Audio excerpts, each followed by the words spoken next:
Timnas Indonesia memang berhasil mengalahkan Cina di Stadion Utama Gelora Bung Karno. Namun secara statistik dan juga taktik, Timnas Indonesia masih jauh dari kata bagus dan masih memiliki beberapa kekurangan yang harus segera diperbaiki oleh skuad Timnas Indonesia, khususnya Patrick Kluivert. Dan kira-kira kekurangan apa yang dimiliki oleh skuad Timnas Indonesia? Yuk coba kita ulas.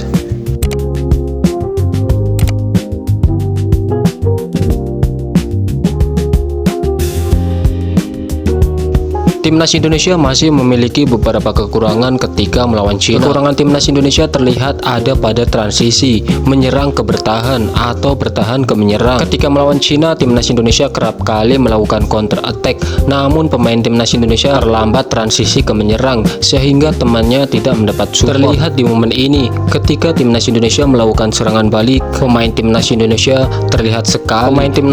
terlihat buruk sekali dalam transisi bertahan ke menyerang. Di momen ini pemain Timnas Indonesia mencoba mengeksploitasi sisi kiri pertahanan Cina. Namun Anda bisa melihat sendiri, pemain Timnas Indonesia yang berada di area final Cina hanya 2 orang saja dan harus menghadapi 6 pemain bertahan Cina, sehingga pemain Timnasnya di sini gagal memanfaatkan peluang menjadi gol. Dan akhirnya bola itu dikembalikan lagi ke belakang.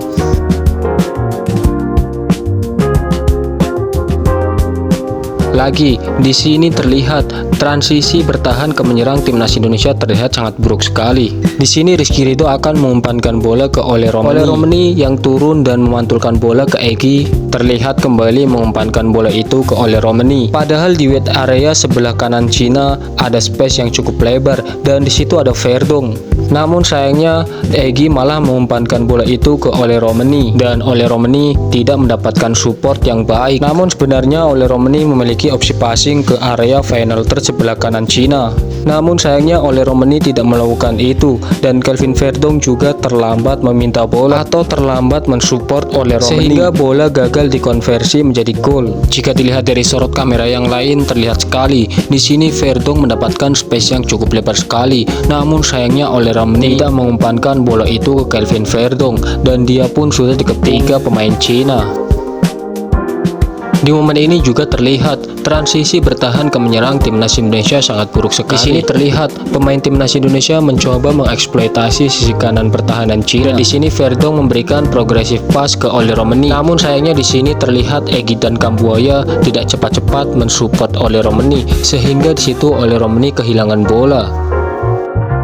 Di momen ini juga ketika Timnas Indonesia mencoba mengeksploitasi sisi kiri pertahanan Cina, namun di sini Anda akan melihat Yasa Sayuri telat naik untuk mensupport Egy dan Ole Romeni. Padahal di sini Ole Romeni dan Egy sudah kalah jumlah pemain dengan pemain Cina. Selain itu, di wide area sebelah kiri Cina juga terdapat space dan seharusnya Yasa Sayuri ada di situ. Di momen ini juga ketika Kelvin Verdong memberikan direct pass ke Ole Romeni, terlihat Ole Romeni telah disupport oleh Egy dan Yasa Sayuri. Tapi yang lebih masuk akal Egy Maulana, karena Egy Maulana dekat sekali dengan Ole Romeni. Sebenarnya di sini Egy Maulana bisa saja melakukan gerakan inverted press sehingga nantinya akan memunculkan space untuk Yasa Sayuri. Namun sayangnya Egy Maulana Fikri tidak melakukan itu. Pemain Timnas Indonesia terkadang di pertandingan ini juga melakukan switch bola ke sebelah kiri pertahanan Cina. Namun sayangnya Yasa Sayuri terkadang terlalu naik sehingga terkadang tidak maksimal dalam kontrol bolanya, sehingga bola bisa direbut pemain Cina dan itu bisa menjadi serangan balik yang sangat membahayakan. Contohnya di momen ini. Lagi, di sini Verdong juga melakukan switch bola ke area pertahanan kiri Cina. Namun sayangnya Egy juga terlalu maju di sini sehingga bola itu harus dikejar dengan cepat oleh Egy. Dan untungnya Egy Maulana Fikri mendapatkan bola itu sehingga Cina tidak bisa melakukan counter attack.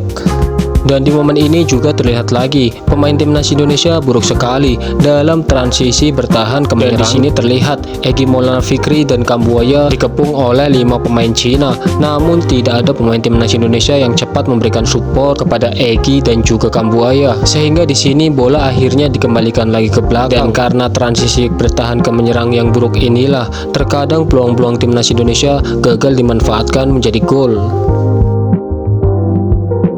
Di momen ini juga terlihat pemain timnas Indonesia telat mensupport rekannya atau buruknya transisi bertahan ke menyerang timnas Indonesia. Dan lagi-lagi Oleh Romney juga yang telat disupport oleh rekannya. Dan di sini Oleh Romney akhirnya memilih mendelay bola. Dan karena mendelay bola, akhirnya serangan balik itu gagal karena pemain bertahan Cina akan turun untuk bertahan. Dan di momen ini juga akhirnya pemain Cina memilih melakukan pelanggaran terhadap Oleh Romney, sehingga secara tidak langsung itu menggagalkan serangan balik timnas Indonesia. Dan lagi-lagi permasalahannya ada di transisi bertahan ke menyerang timnas Indonesia.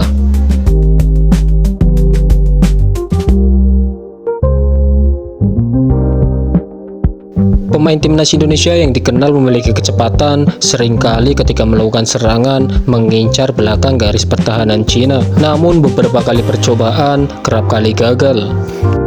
Di momen ini juga, pemain timnas Indonesia yang melihat pertahanan Cina cukup rapat memilih untuk mengembalikan bola ke belakang karena pertahanan Cina cukup rapat sekali. Dan akhirnya, pemain timnas Indonesia melakukan direct pass untuk mengincar belakang garis pertahanan Cina. Namun taktikal seperti ini kembali gagal.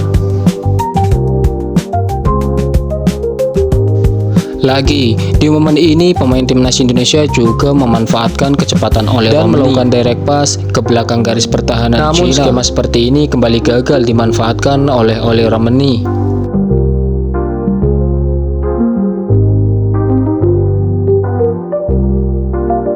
Dalam melakukan serangan, pemain timnas Indonesia merepetasi skema seperti ini. Skema seperti ini dilakukan karena pemain timnas Indonesia memiliki kecepatan, namun kerap kali bisa diantisipasi oleh Cina. Nah, di pertandingan ini juga ada momen yang menarik nih. Oleh Romney kerap kali turun untuk memantulkan bola.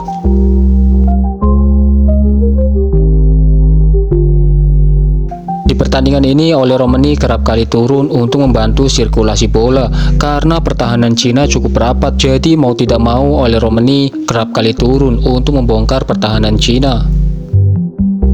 Lagi, di sini Rizky Ridho akan melakukan progressive pass ke Oleh Romney dan Oleh Romney memantulkan bola itu ke Egy Maulana Fikri. Nah, di sini nantinya Oleh Romney akan langsung berbalik badan dan Egy Maulana Fikri melakukan progressive pass ke Oleh Romney. Hal ini direpetasi beberapa kali oleh pemain timnas. Di sini kembali lagi pemain timnas memanfaatkan kecepatan Oleh Romney dengan melakukan direct pass ke belakang garis pertahanan Cina. Namun bek Cina kembali berhasil mengantisipasinya. Dan skema seperti ini beberapa kali dilakukan oleh timnas Indonesia, namun tidak ada satupun yang membuahkan gol.